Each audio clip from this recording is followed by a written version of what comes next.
One of the things you talk about as being important is having a plan for coaches of all ages. Can you kind of talk about what that means?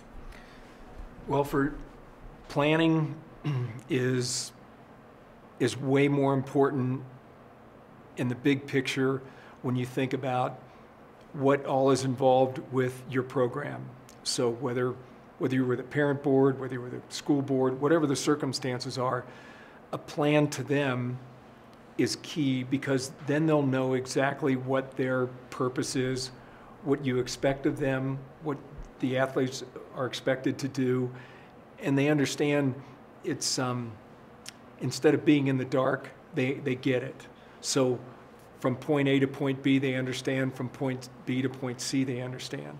I think that's critical. So as coaches begin each season to look at the season as a whole and decide how you get there, from a training standpoint, the plan really is kind of simple, in my opinion.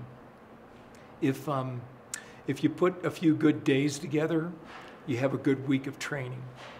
If you put a few weeks together, then you've got a good month of training.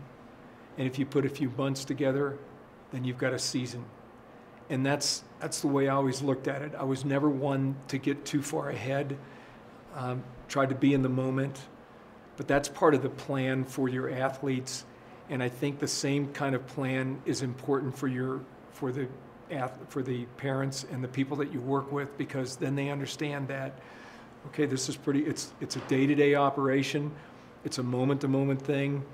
We need to be in the moment. We need to see what's going on. And instead of judging something from just one incident, they see it as an overall part of what you're trying to accomplish. So I think a lot of coaches probably understand the training plan, as you mentioned. What are the important elements of a plan for your board or for your volunteers?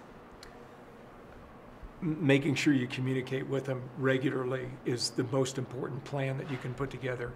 If they feel involved, if they feel part of, then they're going to feel like they're part of the team, the parent team, the support team.